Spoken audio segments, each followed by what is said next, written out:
coach. Of course, a lot of grit tonight. Guys kind of stuck to it and were able to find a way to get a tie. Yeah, I agree with that.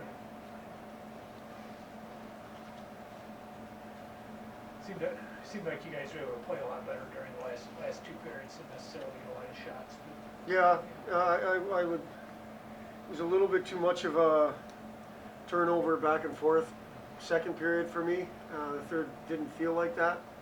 You know, obviously, Kevin, we're disappointed with the way Minnesota State showed why they're champions in our league, and or at least to us. I don't want to speak for the other 8 teams, but they came into this night ready for a battle, and they took it to us in the first period. And our guys, how we're not ready. Again, we're still not ready to be who we say we want to be, and that's disappointing. But I did think we settled down. I'd like to see us take advantage. We didn't have many opportunities, but I know we had a couple pretty good ones, and we're just not bearing down around the other team's net. Tonight, we didn't. And that's especially in a night where you're struggling to find some type of momentum, we need somebody to make a play around the other team's net. Chris Nell held us in there and did everything he could do. I've never seen a home team get bounces like we get. That bounce in the first goal hit the boards in our own rink and came out to the front and went in. And Chris had no chance on the tip. So the goals he had no chance on. He was great as far as I'm concerned. He kept it at 2-0. Could have been way worse.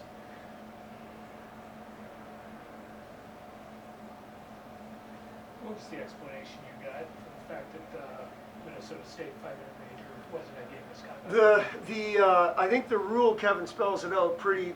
The call was basically a vulnerable player interference. So they didn't think it was head contact. They thought it was low. I haven't watched it, but that's the way it was described. So the way it was described to me was exactly the way I think the rule reads.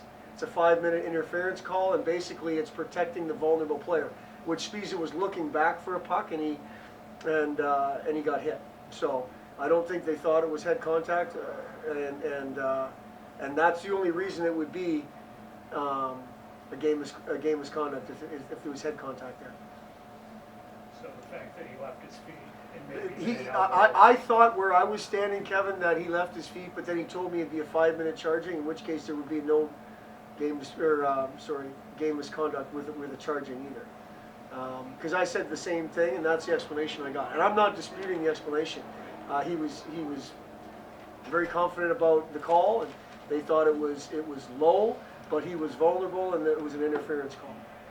But that hit looked way worse than the Mercy. I mean, I can tell you, Kevin, I haven't watched the Tyler one or theirs like I watched ours. Mercer's hit was completely undisciplined. That was right from behind. There was no reason to make that hit at all. That was us trying to create momentum and us trying to get engaged in a battle that we weren't engaged in. That's not what we're going to do. That was undisciplined, and there's no reason for that. And we made a bad situation worse by doing that. That's not the poise and the focus that we expect and demand from this program.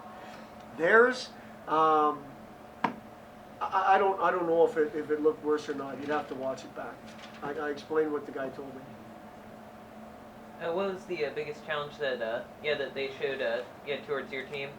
The biggest challenge? Yeah. They were ready for a fist fight, and we weren't. That was the biggest challenge.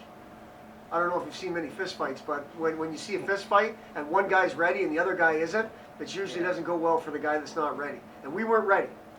We weren't ready. I don't know why. I take full responsibility, but we weren't ready. We talk about battling. We talk about playing the game a certain way, and for us not to be ready in the first period is not right. That comes back to the coach. So we'll pick ourselves up and we'll get right. Good? Thanks. Thank you.